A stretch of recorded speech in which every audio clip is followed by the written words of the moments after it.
Bueno, bienvenidas a la escuela dominical esta virtual. Estamos aquí con Noemi y con Paula y yo soy Miriam y vamos a comentar el texto de la segunda carta de Pedro, el capítulo 1, desde el versículo 3 hasta el 11. Y antes de empezar, nos gustaría orar, así que voy a orar yo rápidamente y vamos a pedir ayuda al Señor para que nos inspire. Señor, gracias porque aunque tenemos que tener medidas eh, virtuales, tenemos que vernos por pantallas, sabemos que la comunión existe y que nos podemos ayudar los unos a los otros a seguir profundizando en tu palabra. Te pido por las personas que están viendo este vídeo que también puedan profundizar y que reciban por tu parte lo que quieres decir a sus vidas. Y de igual modo, háblanos a nosotras con este texto y bendice al resto de la iglesia. Amén. Amén. Muy bien, pues si queréis podemos ir leyendo versículo a versículo y ir extrayendo las cosas que más nos llaman la atención y también si hay algo que podríamos aplicar a nuestra vida personal. ¿Quieres empezar, Paula, leyendo el 3? Sí. Bueno, yo estoy en la Nueva Traducción Viviente. Versículo 3. Mediante su divino poder, Dios nos ha dado todo lo que necesitamos para llevar una vida de rectitud.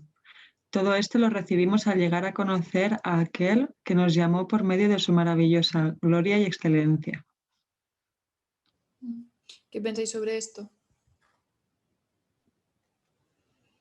Pues a mí sinceramente me asombra que Dios nos dé todo lo básico, o sea, todo lo que necesitamos saber ahora mismo en nuestra situación que tengamos cada uno. Porque siempre nos hacemos preguntas de ¿por qué tal? ¿Por qué no sé cuánto? Y al final es que Dios no nos ha dado esa respuesta en la Biblia porque es que no la necesitamos para acercarnos a Él. No es algo que sea preciso. Entonces me gusta que lo aclare y diga que nos ha dado lo que necesitamos, lo justo, que no nos ha dado más porque es que no necesitábamos saber si hay vida en más planetas. No es algo súper relevante, ¿no? Y esto también, el versículo 3 me ha gustado también, lo de que recibimos esto, o sea, lo que Él nos ha dado cuando lo conocemos. Entonces también eso me gusta porque o sea, tiene que haber una comunión con Él para empezar a conocer todo lo que necesitamos conocer de Él. ¿Sabéis algo, Herbero? En plan, tiene que haber un acercamiento. No sé, me ha gustado mucho eso. Sí, la palabra conocer es como que está muy central, ¿no? A mí también como que me llama mucho. También me pregunto, ¿no? ¿Qué significa llegar a conocer a Dios? Y me recuerda también a cuando Jesús, por ejemplo, le decía a esos cristianos, ¿no? Que habían hecho tantos milagros y expulsiones en su nombre y decían, nos conozco, ¿no? Entonces creo que aquí se enfatiza un poco esa relación, ese conocimiento experimental, ¿no? De quién es Dios, y también me habla, que esto quizás es una interpretación mía, cuando dice mediante su divino poder nos ha dado todo lo que necesitamos, ¿no? Y es como, ¿cómo nos capacita Dios con su divino poder? ¿Y qué es su divino poder? Y a mí me viene a la mente pues el Espíritu Santo, ¿no? Que habita en nosotros. Sigo leyendo en el 4, a través de preciosos y sublimes dones prometidos. De este modo podréis participar de la misma condición divina, habiendo huido de la corrupción que las pasiones han introducido en el mundo.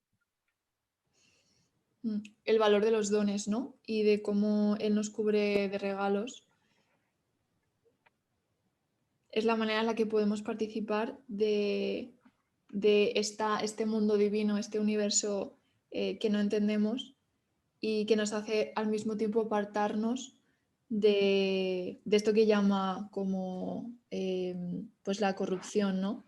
Que tiene que ver con las pasiones. Entendemos las pasiones como algo que, que nos domina, algo que no es bueno por sí mismo.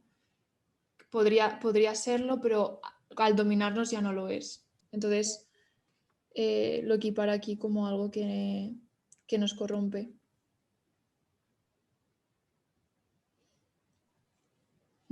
¿Quieres continuar con el 5, Noemi?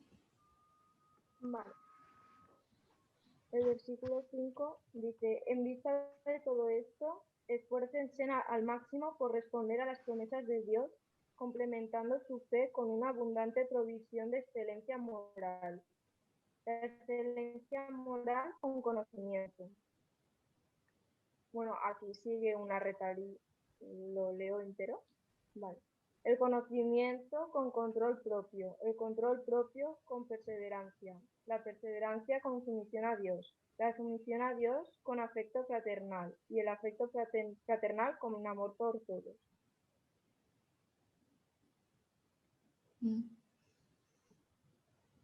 ¿Cuál de estas virtudes os gusta más? ¿O cuál os parece particularmente especial?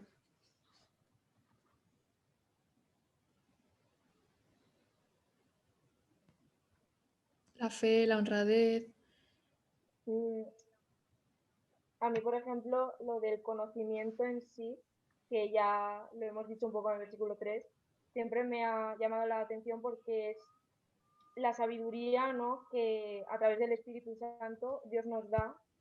Y siempre me ha llamado la atención porque al final es el conocimiento de saber qué es la excelencia moral, el saber cómo tener un control propio, y, o sea, que es un conocimiento que no es saber hacer una raíz cuadrada. Entonces siempre me ha llamado la atención porque es como un conocimiento práctico de tu día a día y tu día con Dios. Entonces, y a partir de eso está el complementar tu conocimiento con tu control propio, que creo que es algo súper importante dentro de una vida cristiana, el control propio, pues, como en el versículo 4, a la corrupción, que son los deseos humanos, que al final es lo que nos separa de Dios, que es el pecado. Entonces, no sé, me gusta mucho el énfasis en el conocimiento. ¿Y para ti, Paula? Me uno también a lo que comentaba Noemí y luego pues la perseverancia, ¿no? La paciencia, siempre uno de los frutos del Espíritu, ¿no? De ese poder divino de Dios en nosotros, pues o sea, creo que también está un poco relacionado con esto que nos comentaba el versículo 4, ¿no? De esas promesas de Dios, que es un poco, bueno, y con la fe también, en realidad es como un cocido, ¿no? De cosas juntas, pero la perseverancia es como, o sea, cuando tenemos la fe para estar seguros de que las promesas de Dios se van a cumplir, yo creo que de ahí nace una perseverancia que desde luego habla mucho, ¿no?, de la vida cristiana, o sea, de cuando a pesar de las tormentas, a pesar de, en fin, pues todos los inconvenientes que nos puedan surgir en el camino, esa voz de Dios que nos llama a seguir me habla mucho de quién es Dios, de que a qué somos llamados también.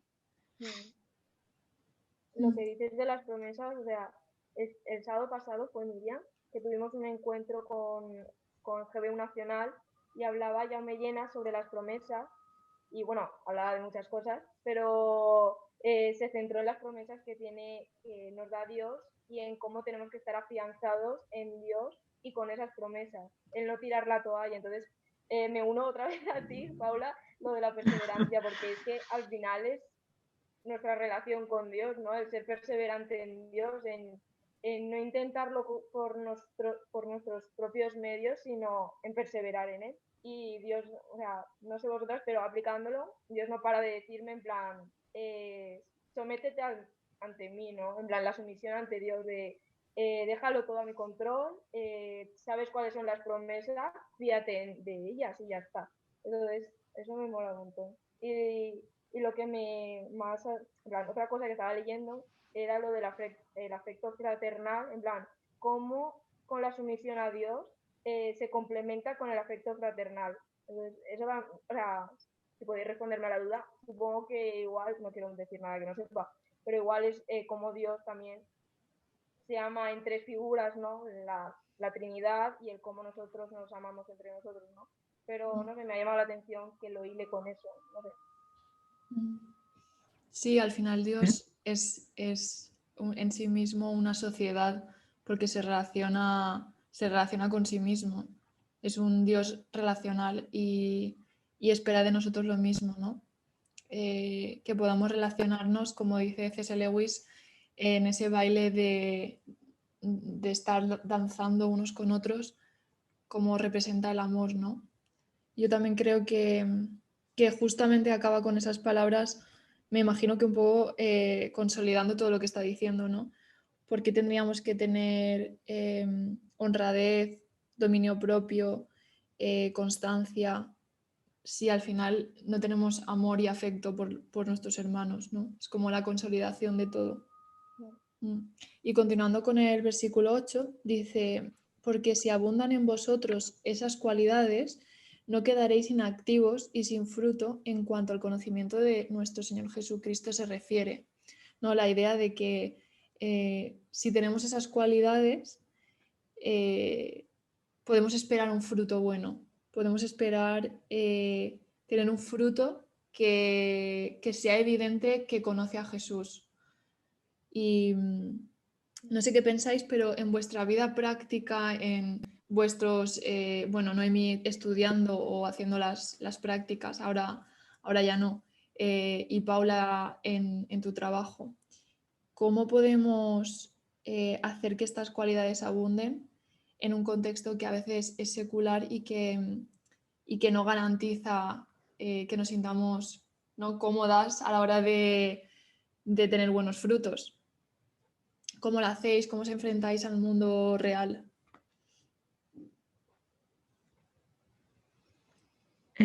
Pues a mí, por ejemplo, me vienen a la mente, bueno, de las cualidades que se describen aquí, pues por ejemplo la excelencia moral, ¿no? Eso que yo creo que también nuestra sociedad está pidiendo a gritos, que haya gente en todos los sectores, ya sea en política, en, bueno, los sanitarios, en todos los ambientes, que tengamos a personas con excelencia moral, ¿no? Que sepan decir no al mal y que sepan priorizar la verdad, la honradez y, en fin, pues el también los intereses de todas las personas, ¿no? Por encima de los tuyos. Y, y sí, yo eso en el trabajo pues me encuentro con diferentes circunstancias donde a lo mejor, pues si no fuera cristiana, pues pensaría, bueno, pues esto nadie me ve o esto, o sea, yo por ejemplo tengo algo de control de dinero público, ¿no? Es una subvención. Entonces podría, pues bueno, hacer algunos, no llevármelo para mí, pero priorizar ciertas cosas, ¿no? En cambio, el pensar que estoy bajo la mirada de Dios y de que es una oportunidad para darle gloria y dar fruto para Él, pues me llama, ¿no? A esa excelencia moral. Sí. Sí. O sea, cuando lo has dicho, me he sentido identificada en el sentido de, pues, ser coherentes también y pues eso, es lo que has dicho de la sociedad, ¿no? Que lo pide a gritos, de ser moralmente correctos y se está divagando un poco el sentido de qué es ser moralmente correctos, ¿no? Pero a mí, por ejemplo, también el afecto fraternal es lo que más he vivido en estos 3 meses que he estado de prácticas en una empresa. ¿Se me ve? Ah, que se me ha cortado. Estaba en una empresa en la que había un compañero que no podía soportar y hablando con gente al final me he dado cuenta que ahí es donde puedo reflejar también el amor de Dios, ¿no? El afecto que tengo que tener, porque es que hablando con una amiga, ella me decía, yo hay veces que voy en el bus y veo a una persona y quiero juzgarla en plan cómo va vestida, y luego y se decía a sí misma, Dios la ama. Entonces, a mí eso me hizo cambiar el chip de, jolín, es que Dios ama a esta persona, voy a tener un poco más de paciencia. Y el afecto fraternal, no sé, es como reflejar un poquito del amor de Dios, ¿no? Con gente que igual ni lo conoce, pero puede decir, ostras, esta chica, no sé, eso. Pues gracias por compartirlo. Y continuando en el 9 y en el 10 vemos la cara opuesta, ¿no? Dice, en cambio, a quien le falta es un ciego que camina a tientas, olvidando que ha sido liberado de sus pecados de antaño. Por tanto, hermanos, redoblad vuestro empeño en consolidar vuestro llamamiento y vuestra elección. Haciéndolo así, jamás fracasaréis. Y es esta imagen, ¿no?, de ver a un ciego que no atina, que va a tientas y que en realidad ha olvidado que ha sido perdonado de sus pecados y entonces lo hace por sí mismo, ¿no? Es una torpeza que viene porque no ha sido inteligente en su forma de responder. Se ha olvidado, ha sido descuidado. ¿Y qué pensáis sobre esto cuando hablamos de consolidar nuestro llamamiento y nuestra elección, ¿no?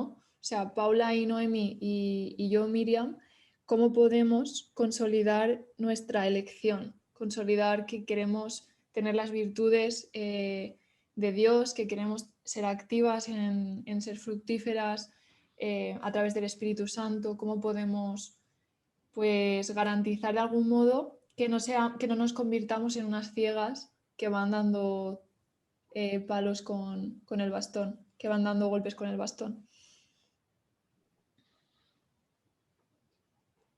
Pues yo diría que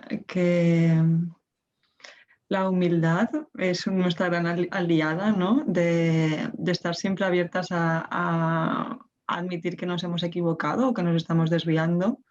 Creo que la comunidad, la iglesia, el amor fraternal es una gran clave, porque donde nosotros estamos ciegos, otros efectivamente ven, ¿no?, dónde estamos fallando, en fin, sí, hacia dónde nos estamos desviando. Y, y luego yo creo que es un constante, dentro de ese temor a Dios, ¿no?, de esa piedad, es un constante buscarle y ponernos delante de Él, ¿no?, continuamente para que nos rete. Y yo creo que cuando estamos muy cómodos mucho tiempo, hay duda. Es una de mis conclusiones. Sí. Yo también en el 10 saco la conclusión de examinarte, porque dice, así que, amados hermanos, esfuércense por comprobar si realmente forman parte de los que Dios ha llamado y elegido. Entonces, es volver a examinarse si de verdad estamos cumpliendo lo que decía antes, de completar la fe con excelencia moral con conocimiento. Y es examinarse a uno mismo si realmente lo estamos haciendo o no, porque al final podemos llegar a ser fariseos, por así decirlo, de que ¿por qué estamos aquí? En plan, somos ciegos en la casa de Dios porque ¿qué estamos haciendo aquí realmente, no? Y al final también cuando te preguntas eso es muy crítico en tu vida, porque es una pregunta muy, ¿no? En plan, o frío o caliente, pero alguna de las dos cosas. Entonces, igual con esa pregunta hay un riesgo a caer bajo en tu relación con Dios porque te desanima, pero sí que es un punto de inflexión, ¿no? Creo yo. Entonces, el esforzarse y ser críticos con nosotros mismos, en plan, siempre puedo hacer algo mejor. Hago una oración al día, me examino y digo, jolín, es que debería estar constantemente hablando con Dios. No sé, en plan, ser críticos con nosotros mismos también.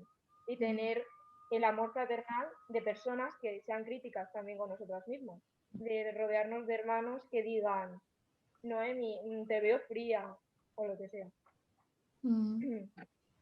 Y es interesante que dice elección, ¿no? O sea, que nosotras hemos elegido y que no ha sido algo impuesto. Y ahí pues la libertad humana que el Señor nos da y que una vez decidido tenemos pues que examinarnos, como decíais, ¿no? Y finalizando con el 11, dice, es más, se os facilitará una puerta espaciosa para entrar en el reino eterno de nuestro Señor y Salvador Jesucristo. Y os lanzo una pregunta, ¿qué tiene que ver todo esto con el Señor Jesucristo, no? Después de haber leído los versículos del 3 al 11, ¿qué nos está pudiendo hablar sobre nuestra historia con el Señor Jesús?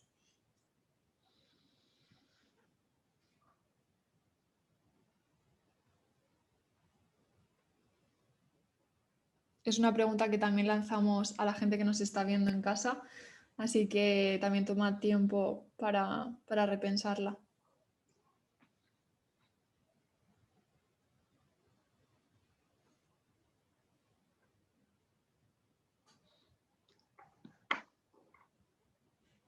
Es que al final, o sea, lo leo porque también tengo miedo de qué decir en el sentido de que esto no es por obras y lo sabemos claramente, pero al final sí que Dios, o sea, es demostrar al final de qué lado estás, ¿no? Y demostrando de qué lado estás y estás en su ejército batallando con él, es cumpliendo estas cosas. Y así de claro lo dice la Biblia.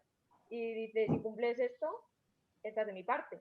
Entonces, al final, de las promesas que hablaba en el versículo 4, llega también esta promesa de que hay una vida eterna y que si cumplimos esto, nos espera todo, o sea, todo lleno de paz y todo lo bueno que podamos pensar. Entonces, al final es agarrar, o sea, obviamente no somos cristianos por esas promesas, porque ser cristiano tiene mucho recorrido y si no lo sientes de verdad no podrías estar afianzado, si es solamente por la promesa. Pero es algo que te llevas también, ¿no? El estar constante en Dios y que al final Él nos recibirá en su casa. Y menuda casa, ¿sabéis lo que nos espera? Entonces, eso. Mm. Yo creo que Jesús, y es interesante la pregunta porque, claro, no me había dado cuenta que en todo el texto aparece su nombre solo ahora, ¿no? Al final. Y sin embargo, de alguna manera estaba presente. Eh, pero el que nos llama, ¿no? El que nos ha hecho, o sea, por su gracia que participamos de esta naturaleza divina que decía el texto, por su gracia, ¿no? Que estas promesas son nuestras y es Él quien está preparando ese hogar, ese lugar en la casa del Padre, ¿no? En el cielo y que nos dará, o sea, esa gran puerta por la que entraremos, al final va a ser Jesús. Y tiene Y sentido, ¿no? Que sea por Jesús. sí, y en cuanto a las obras, yo creo que tiene que ser pues como eh, o sea, lo que tiene que surgir desde ese lugar de gracia y de salvación y de fe, ¿no? De redención. Sí. Vemos eso como Jesús nos ha dado mediante el poder la salvación, la posibilidad de vivir una vida plena, de no ser esos ciegos que van a tientas, ¿no? De poder realmente dar buenos frutos. Y algo muy importante que también podemos reflexionar en cada casa que nos esté viendo es cuánto Jesús ha hecho por nosotros y en esa medida nosotros nos querremos esforzar por hacer las cosas como Jesús las hizo, ¿no? Y como nos pide que la hagamos. Y ese es el poder de la gracia, como decía Paula, que nos retroalimenta y que ya no es tanto un esfuerzo en vano, sino una alegría de poder continuar examinándonos, de continuar el proceso que Dios tiene con nosotros y de dar buenos frutos. Pues muchas gracias a las dos por participar en esta escuela dominical cortita. Os saludamos a todos los que estáis viéndonos y esperamos que no solamente os quedéis con nuestras reflexiones, sino que podáis indagar más en el texto, que podáis leer toda la carta de Pedro y nos vemos por pantallas. Un beso a todos. Un saludo, Iglesia. Adiós.